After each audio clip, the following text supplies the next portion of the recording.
Swamiji, in the group dynamics of a project, it seems that sometimes people will offer destructive criticism. They'll just sort of take down what you're trying to do and not... I had to face an awful lot of that in the beginning of Ananda. And I would always say, okay, give me an alternative. And usually they didn't, but if they did, I listened to them. I think that it's necessary to listen, to hear people out, because people can often come up with good ideas that may be completely new to what you're thinking. We can't be omniscient, so we should always hear. We should have respect for people. And the fact that they're new, the fact that they're younger, the fact that they're inexperienced, these don't have anything to do with it. Sometimes a little child can come up with a very creative solution. And so listen to everybody with respect. But if they don't offer alternatives, then I say, I'm not interested in negative criticism. Give me an alternative. And that would shut 90% of them up. Swamiji, when you were beginning the Ananda communities, did you have a clear visualization or a clear idea of what it should become? You know, if you have too fixed an idea, then it doesn't succeed. You have to have a direction. Even now, when people ask me, what do you see for the future of Ananda? I'll say I see a direction. I don't see specific things, because those become, they freeze an idea. But what was the question again? Well, just did you have a specific idea for what I it did should not. be? I wanted a community where people lived together in peace and harmony and brotherhood. I knew that they had to support themselves. I didn't have any fixed idea as to how. I knew that certain ways would work and other ways wouldn't, but I was willing to listen to them. And so I did not have a fixed idea, except that I wanted land and I wanted a group of people. But, you know, I started Ananda back in the hippie days. We signed the papers for the first major acquisition of land in '69, July 4th, 1969. And I got the first land in '67. So right around there. And the people who came in the beginning, many of them were hippie types who just wanted to do it their way. I remember, to give you an idea of the hippie mentality, there was a bookstore in the Haight-Ashbury district in San Francisco where I was living, not in the Haight-Ashbury, but in San Francisco. And there was he had a temple in the back which he wanted people to use for meditation, but they would just go and crash, you know, sleep and get over drug hang-ups and whatever.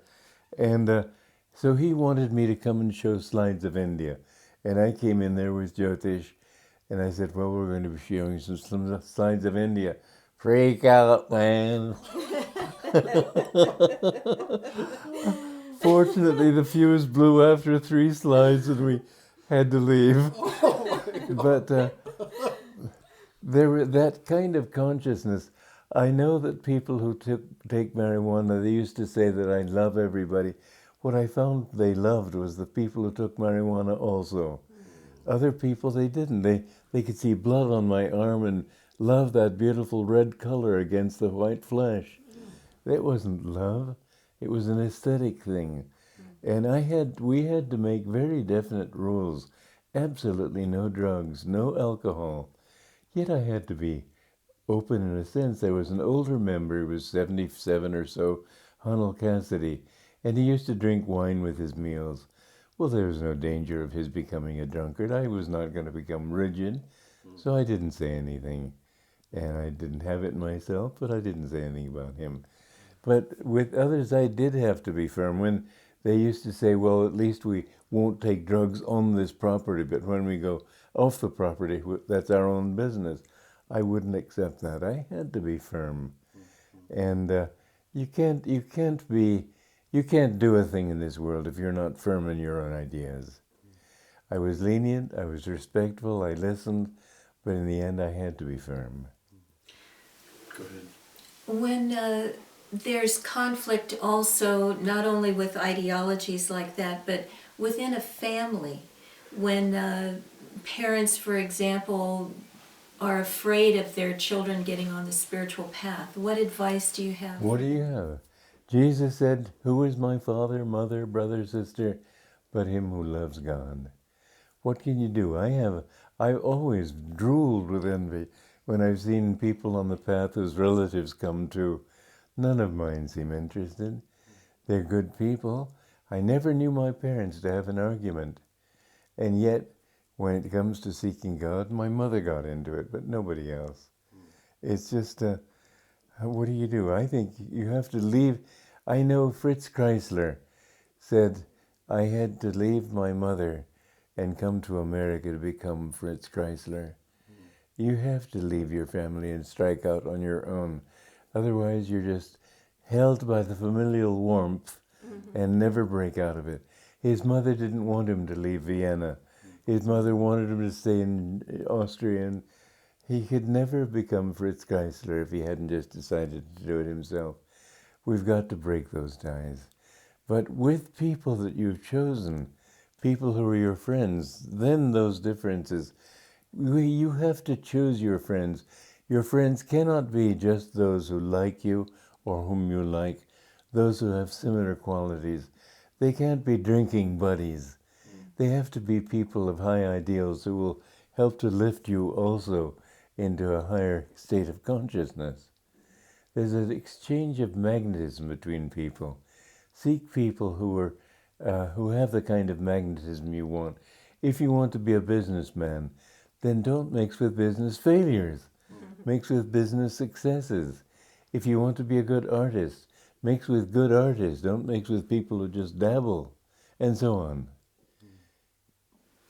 Babaji, to create a balance in yourself, supposing I want to become a businessman, but I'm already heavily weighted towards that kind of energy in my life, it would be an overbalance, for example. When do you decide to create a balance that emphasizes something different? You'll decide when you decide it's not making you happy. Yeah. When you see this is not enough, I need something more, then you begin to seek others. Many businessmen, Yogananda's most advanced disciples were businessmen. You wouldn't think so. But they had reached that point of knowing. They had the ability to concentrate.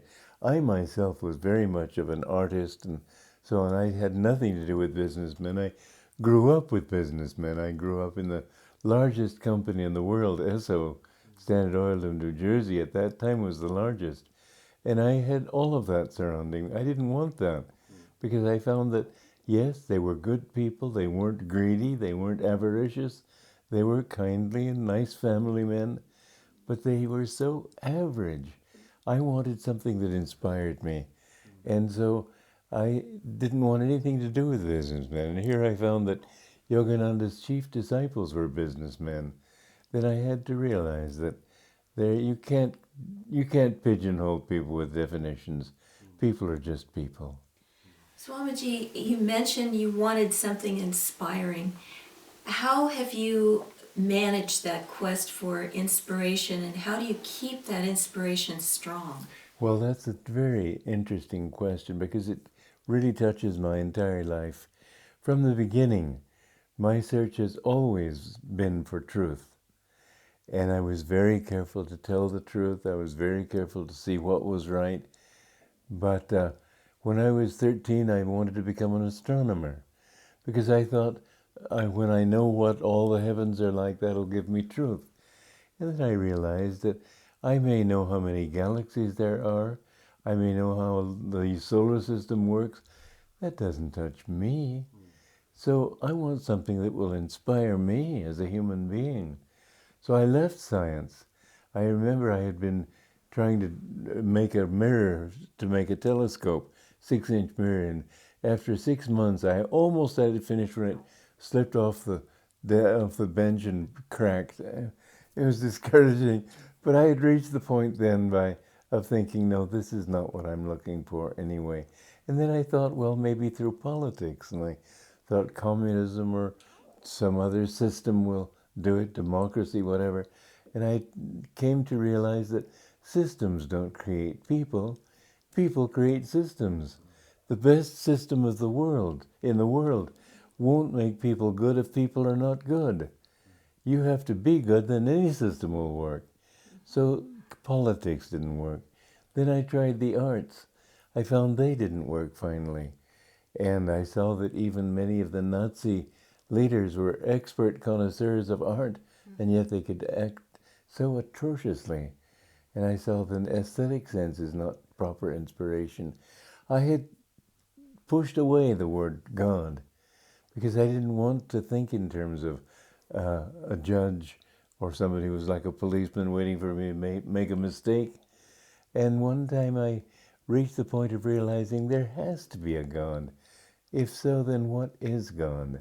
And I took this long walk into the countryside, and I thought, well, God has to be consciousness, and because I'm conscious.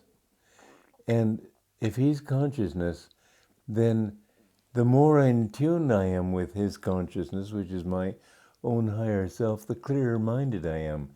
The more I obscure that attunement by drinking or whatever it might be, the less aware I am. Therefore, my duty in life must be to seek God. Finally, I came to understand that that is the duty of all life. Our job in life is to know who we are. And we have come from God. We were made by God. God is, as he has been defined in India, ever existing, ever conscious, ever new, bliss. And the more we have of bliss, the more we have of God.